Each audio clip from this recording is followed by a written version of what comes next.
wabarakatuh. Alhamdulillahi rabbil alamin, wassalatu wassalamu ala asrafil anbiya'i wal mursalin, sayyidina wa maulana wa habibina Muhammadin sallallahu alaihi wasallam wa ala alihi wa ashabihi faman tabi'ahu bi ihsanin ila yaumiddin. Rabbi shrah li sadri wa yassir li amri wahlul 'uqdatam min lisani yafqahu qawli. Raditu billahi rabba wa bil islami dina wa bi Muhammadin nabiyya wa rasulah. Rabbi zidni ilma warzuqni fahma. Amin amin ya rabbal alamin. Anak-anakku sekalian yang berbahagia, selamat pagi. Selamat berjumpa kembali walau tidak secara direct atau langsung. Mudah-mudahan semuanya diberikan kesehatan dari Allah Subhanahu wa taala. Mudah-mudahan diberikan kenikmatan dari Allah Subhanahu wa taala dan bisa selalu mengikuti pembelajaran lewat daring selama ini. Amin Allahumma amin. Anak-anak sekalian, untuk materi pada pagi hari ini yaitu terkait dengan masalah harmonisasi hak dan kewajiban asasi manusia dalam perspektif Pancasila. Subhasanya konsep hak dan kewajiban asasi manusia dan pokok pembahasannya makna hak asasi manusia.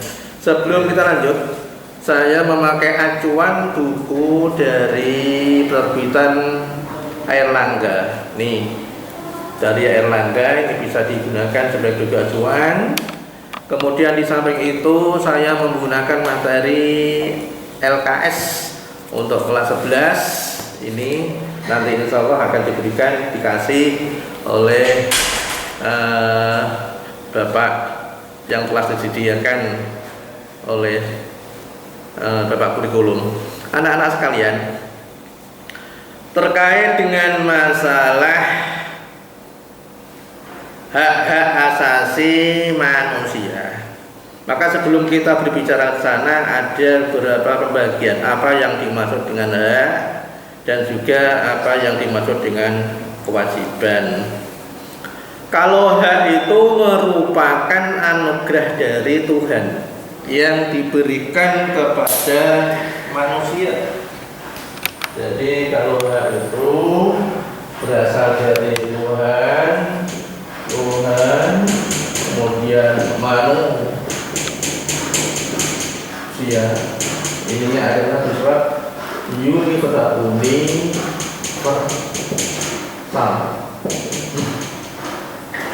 Universal itu maknanya artinya adalah umum, tidak membedakan jenis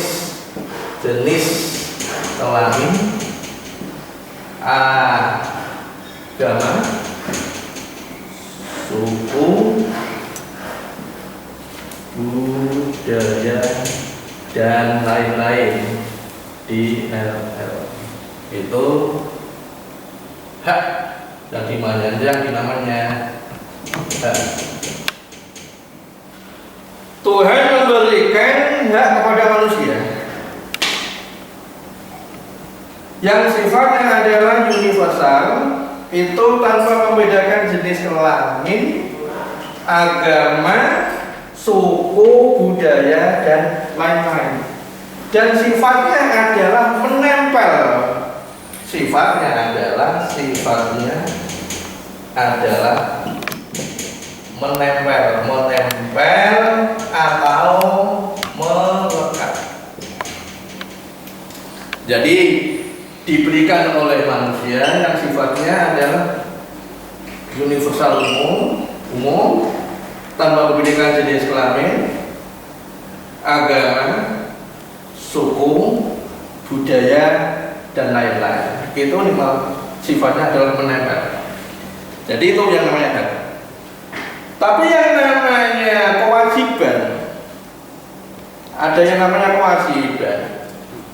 Ini kalau kewajiban itu kewajiban segala sesuatu yang harus segala sesuatu yang harus dilaksanakan.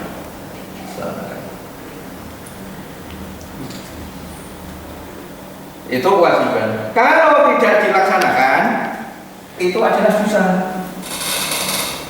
Kewajiban itu bisa hilang manakala kalau seseorang itu terkena sesuatu.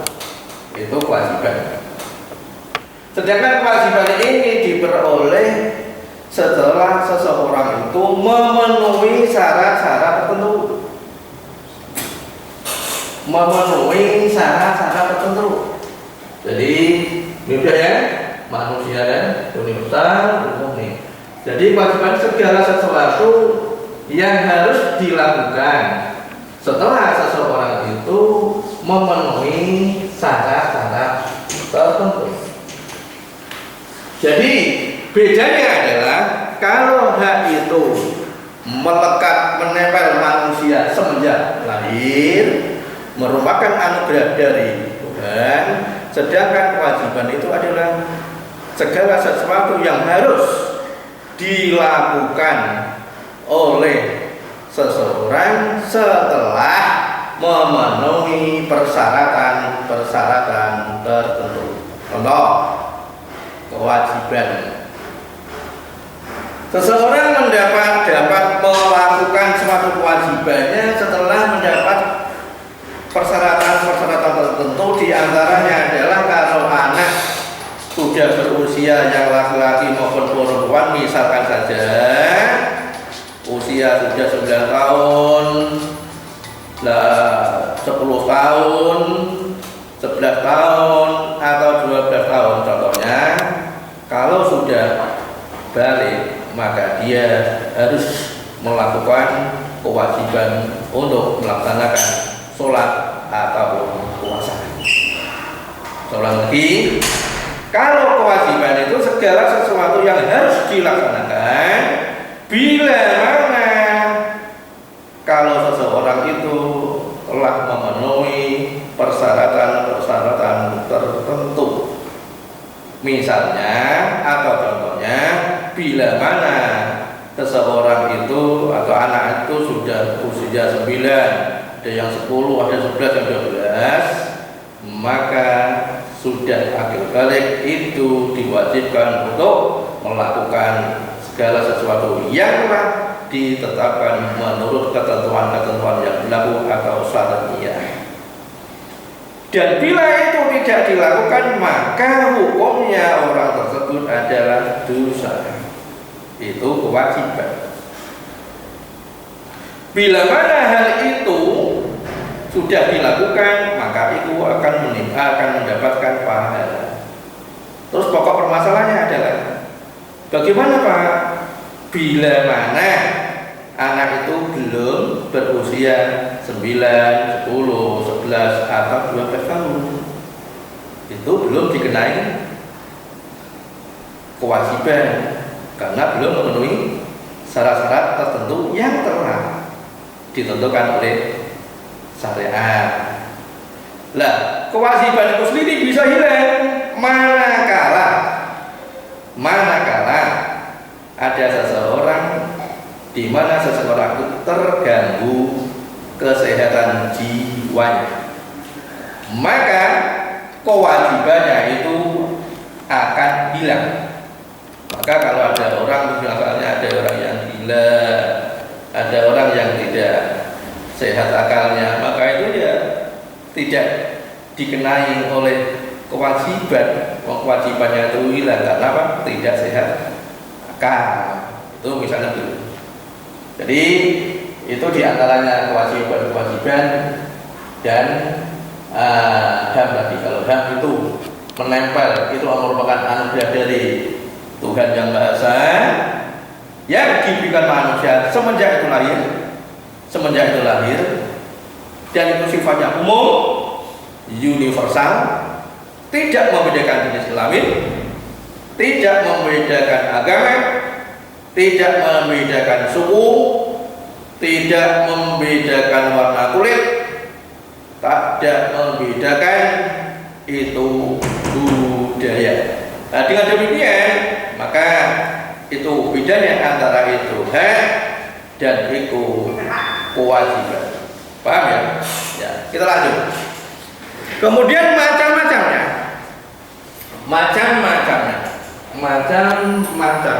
hak dan kewajiban.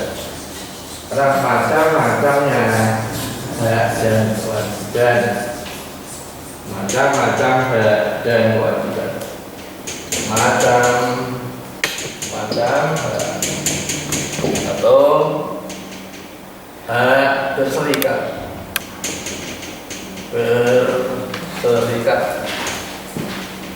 Hak mendapatkan pekerjaan,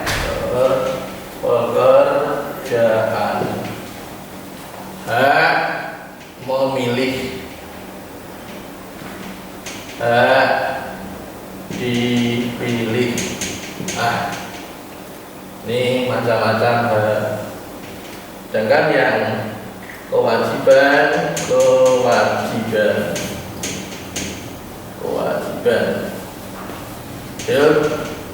wajib menjadi saksi,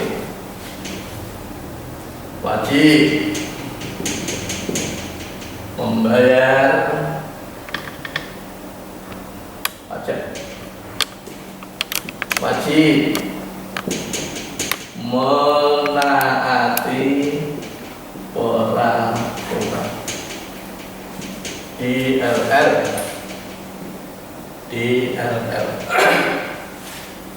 wajibannya. Yang pertama wajib berserikat.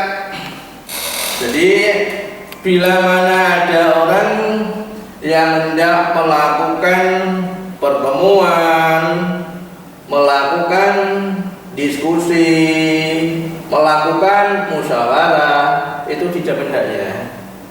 Tapi untuk ini sementara karena baru pandemi, maka itu tidak diizinkan, tidak boleh berkerumun karena aturan-aturan yang telah ditentukan oleh protokoler COVID-19. Kemudian yang kedua B adalah hak mendapatkan pekerjaan. Jadi orang itu bebas untuk mendapatkan pekerjaan sesuai dengan profesi, keahliannya masing-masing. Misal yang tukang jahit, silakan menjahit sesuai dengan profesinya. Kemudian yang memangkas rambut sesuai dengan profesinya. Yang pekerjaannya wira swasta sesuai dengan profesinya. Yang guru sesuai dengan profesinya dan lain-lain. Itu diarahnya mendapatkan pekerjaan. Jadi mendapat pekerjaan ini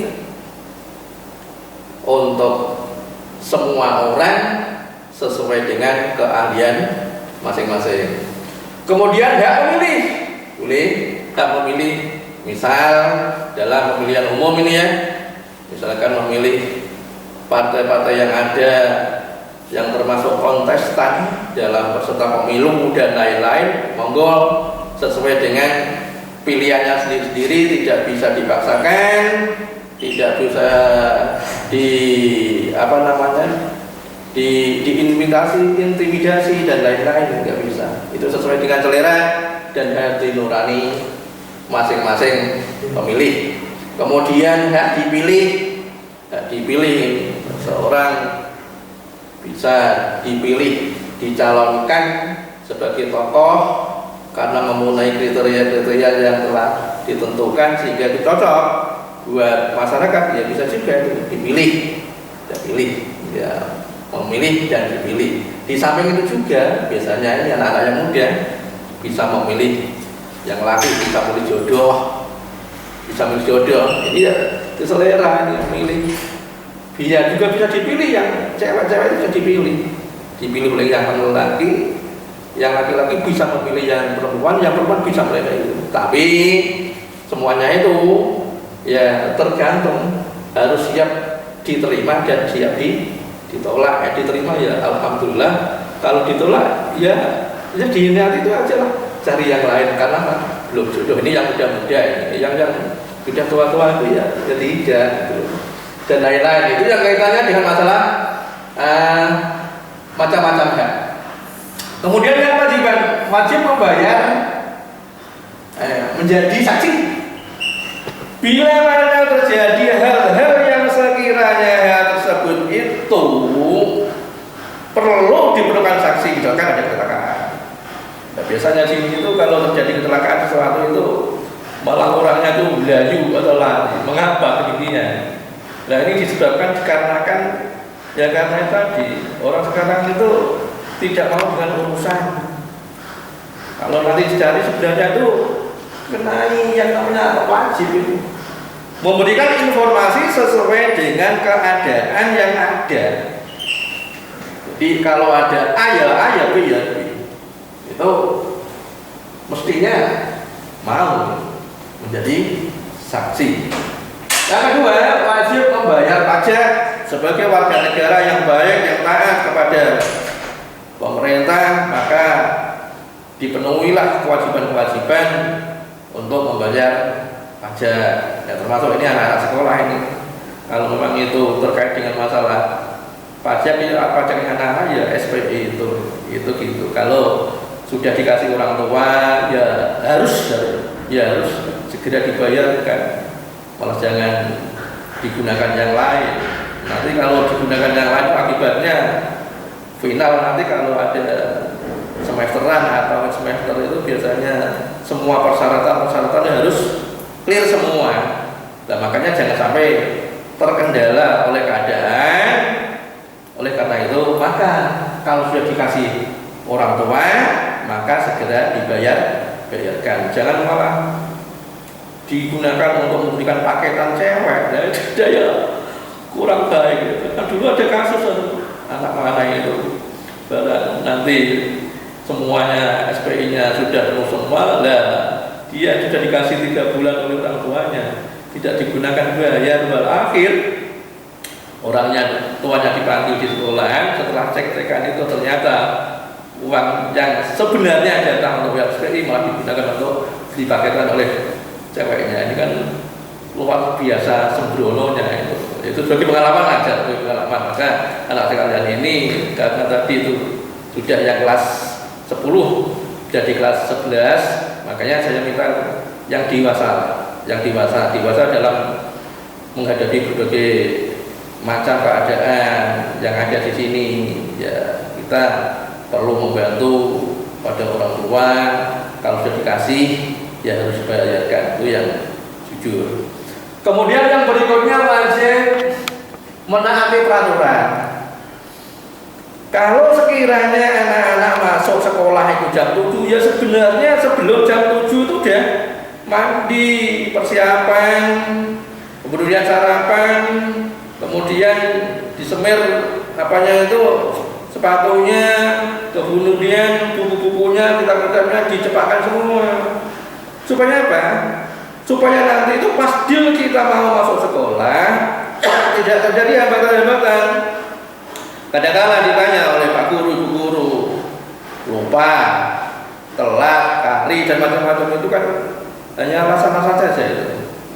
Oleh karena itu untuk mendisiplinkan semuanya itu maka perlu dari saat ini itu diperlukan sifat-sifat yang disiplin. Jadi wajib menaati peraturan yang ada yang telah ditetapkan oleh sekolah. Misalkan kalau seragam, biasanya seragam itu biasanya kalau yang Senin itu putih abu-abu, putih biru, yaitu jangan sampai terjadi bidang belundek. Kadang-kalanya itu seragam, sandalan, sepatu itu tidak mentaati. Maka sekali lagi, apa yang telah ditentukan, apa yang telah direncanakan oleh pihak-pihak sekolah itu ya hukumnya wajib untuk ditaati. Jadi kan nggak taati itu termasuk dosa semacam itu. Jadi wajib. Kemudian baju dimasukkan, kemudian pakai ikat pinggang, kemudian bajunya yang baik, pakai sepatu, tidak sampai sandalan itu baik, dan lain sebagainya. Dengan demikian oleh karenanya maka perlu mengapa kalau sambil terlebih dulu ada namanya HAM, hak asasi manusia tadi sudah saya sampaikan, yang merupakan anugerah dari Tuhan yang bersifat universal, yang artinya tidak mengenal batasan-batasan umur, jenis kelamin, budaya, agama, dan lain-lain. Nah, kemudian sejarah perkembangan HAM, mengapa sampai muncul itu HAM, gimana hak asasi manusia itu? Kok sampai muncul, sampai timbul itu karena apa? HAM itu muncul dikarenakan karena dari penindasan dan perlakuan serta kesewenang-wenangan pihak penguasa kepada rakyat bawahannya. Misalkan dalam menangani suatu masalah, seorang penguasa itu membeda-bedakan seseorang bisa muncul, kemudian agama juga bisa muncul, kemudian budaya, suku, bahasa, jenis kelamin juga muncul, status agama juga muncul. Contoh yang kemarin itu aja. Nah, kalau anak-anak sekalian melihat yang terjadi di Amerika itu, terjadi di mana kulit, ada seorang yang berwarna kulit hitam diperlakukan, diintimidasi dengan polisi yang kulitnya putih, sehingga terjadi kematian. Itu kan menimbulkan satu diskriminasi. Kemudian yang ada di Afrika Selatan, Nelson Mandela dan de Klerk itu, yaitu ada diskriminasi apartheid, perbedaan warna kulit hitam dan kulit putih, sehingga rakyat memberontak.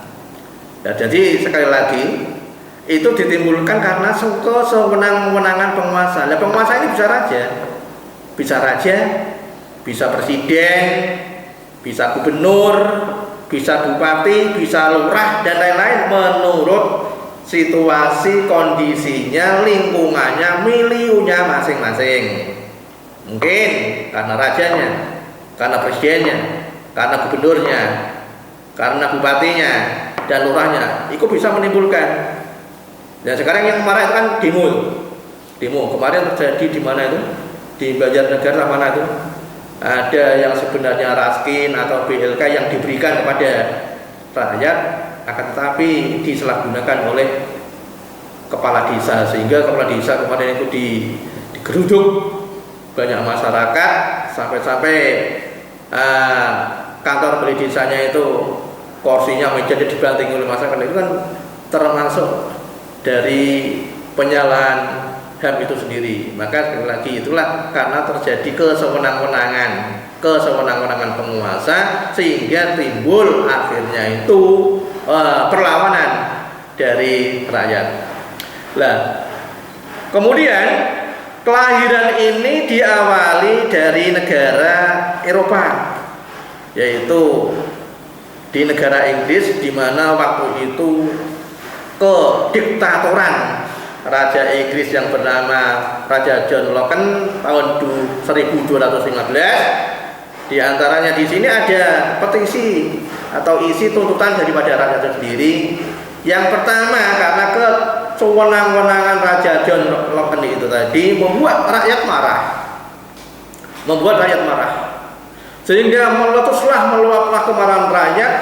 Sudah rakyat tidak percaya kepada rakyat, sehingga menimbulkan suatu petisi tuntutan rakyat. Yang pertama diantaranya adalah raja harus berlaku adil dalam mengelola, dalam memimpin, dalam mengatur rakyatnya. Tidak boleh diskriminasi antara kelompok satu dengan kelompok yang lain. Maka tuntutan rakyat di sini adalah raja harus berlaku adil.